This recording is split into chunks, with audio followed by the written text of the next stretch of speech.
Chers téléspectateurs de la chaîne Mounir Media TV, professeur El Hadji Mounir Ndiaye, je reviens pour un nouveau numéro de votre émission Cerner l'économie. Avant de démarrer, je vous invite à vous abonner à cette chaîne, à appuyer sur la cloche pour bénéficier de nos prochaines vidéos. Aujourd'hui, j'ai choisi d'aborder la situation économique nationale du Sénégal, en lien avec la perspective de l'élection présidentielle qui va se dérouler le 24 mars 2024. C'est le moment d'échanger avec vous sur la manière d'appréhender l'économie dans les programmes proposés par les différents candidats. L'économie est la science déterminante en dernière instance, nous disait le professeur Moustapha Kassé.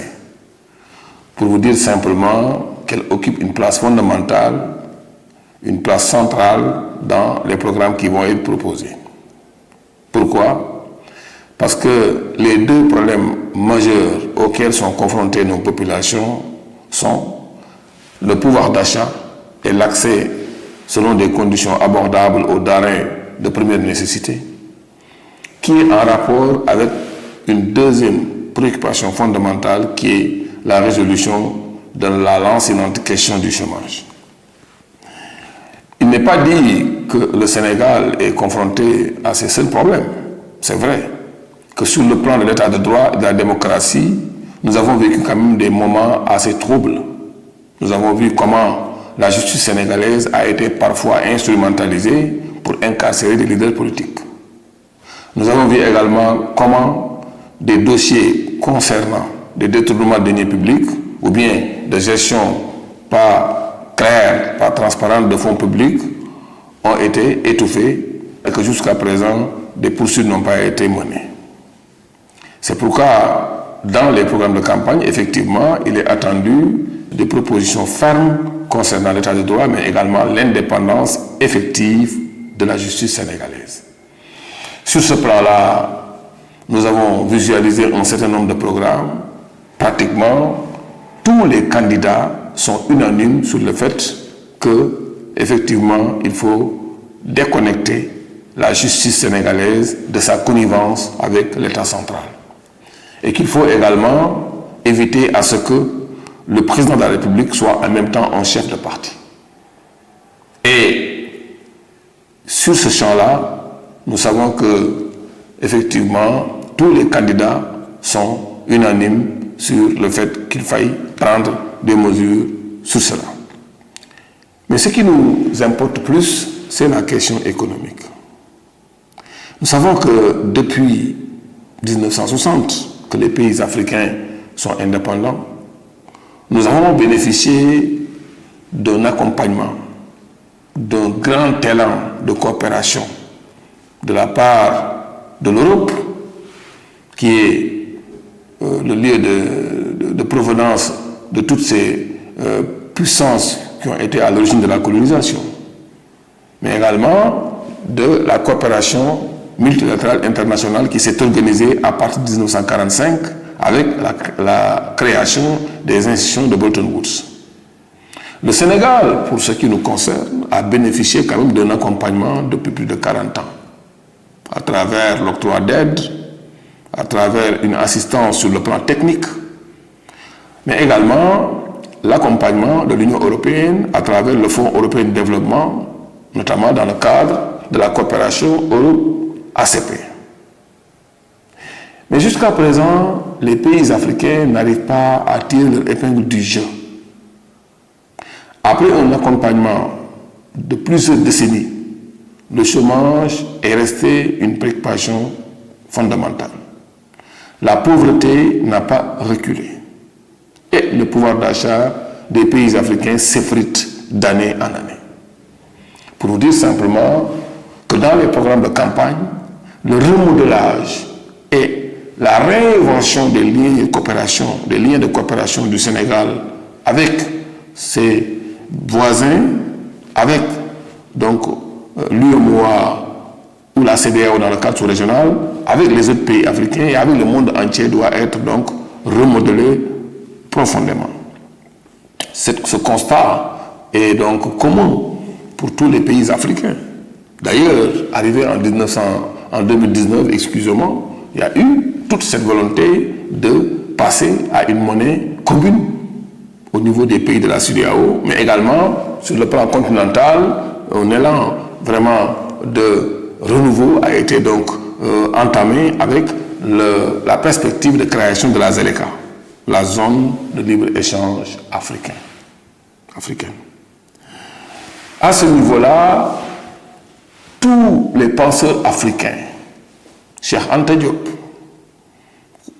Samir Amin, ou même les grands leaders politiques tels que Patrice Lumumba, Kwame Nkrumah, Amilcar Cabral, Barthélémy Boganda, Nelson Mandela, Muammar Kadhafi, tous ces pays-là, tous ces grands hommes sont unanimes sur le fait que l'Afrique ne peut représenter quelque chose de significatif sur l'échiquier économique international sans union. Et jusqu'à présent, la question de l'Union africaine est une question qui est restée lancinante et sans traitement efficace. Pour vous dire simplement que donc, ce volet de la coopération occupe une place importante dans les propositions qui doivent être formulées par les candidats.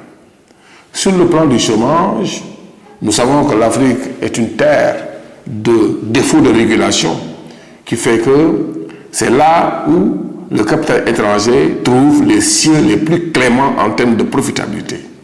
Dans le cas du Sénégal, par exemple, nous déclarons chaque année des taux de croissance positifs, mais cette croissance-là ne se répercute pas sur la résolution du chômage, mais aussi ne se répercute pas sur l'amélioration des conditions de vie des populations.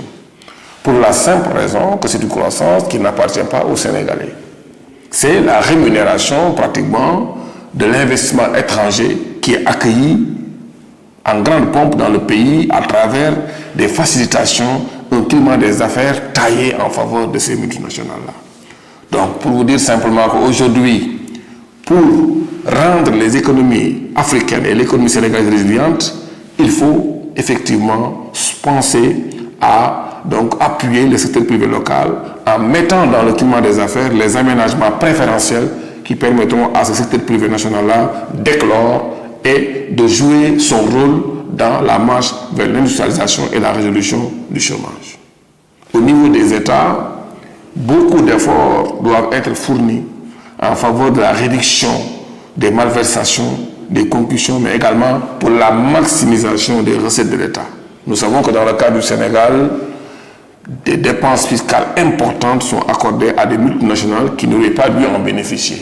Il y a beaucoup d'entreprises sénégalaises en difficulté que l'État doit donc songer à appuyer en mettant donc l'accent sur ces PME, PMI-là, dont 80% disparaissent avant 2 années d'existence. Pour vous dire simplement que régler la question du chômage, c'est la meilleure manière pour réduire drastiquement la pauvreté dans le court terme, mais également pour améliorer le pouvoir d'achat des Sénégalais. Ce pouvoir d'achat-là est également atteint par cette position d'importateur chronique de biens alimentaires à partir de l'étranger. Nous savons que l'agriculture sénégalaise est d'un potentiel incommensurable, dont l'exportation pourrait permettre au Sénégal de gagner son ticket pour la souveraineté et la sécurité alimentaire. Mais pour cela, il faut que l'État, quand même, mette plus de sérieux dans le traitement qui est accordé à ce secteur-là. Au même moment qu'on nous dit que l'agriculture est la priorité du gouvernement sénégalais, nous constatons que les dépenses publiques sénégalaises consacrées à l'agriculture ne font pas plus de 4,5% chaque année et que même le budget de l'État accordé à l'agriculture ne fait pas plus de 6%. Cette situation-là doit être corrigée, ne serait-ce que pour atteindre les 10% qui ont été proposés dans le cadre des accords de Maputo. Aujourd'hui, nous savons que 80%, au minimum de 80%, des besoins d'emploi pour caser les jeunes peuvent être obtenus en exploitant ce fort potentiel agricole. Et pour cela, il faut commencer par appuyer l'agriculture familiale, qui représente 90% de l'agriculture sénégalaise. Cette agriculture familiale est donc frappée par beaucoup de contraintes. liées au foncier, liées à l'accès au financement, mais liées aussi à la modernisation et à sa professionnalisation. Les jeunes qui d'antan travaillaient dans cette agriculture familiale sont de plus en plus tentés par l'immigration clandestine. Pourquoi? Parce que le revenu agricole est faible. C'est généralement un travail qui est donc fait pour la famille et qui n'est pas rémunéré. Et ces jeunes-là préfèrent aller dans les centres urbains, conduire des motos Jakarta, conduire des charrettes, des calèches, travailler dans le gardiennage, avoir des revenus stables que de rester dans cette agriculture qui est dépendante de la pluviométrie, mais également qui véritablement dépend du soutien de l'État qui n'est pas très stable. Voilà une problématique qui permet d'entrevoir tous les efforts que les candidats à l'élection présidentielle doivent donc accorder pour promouvoir le secteur agricole et en faire un moteur fondamental de la création de richesses et d'emplois au Sénégal. Je vais donc m'arrêter là pour le moment. Nous reviendrons dans d'autres numéros sur l'approfondissement de ces propositions-là afin de vous donner une idée mieux élaborée par rapport donc à ce que devraient être les propositions des candidats à la présidence de la République donc pour l'élection présidentielle de 2024. Merci et à très bientôt.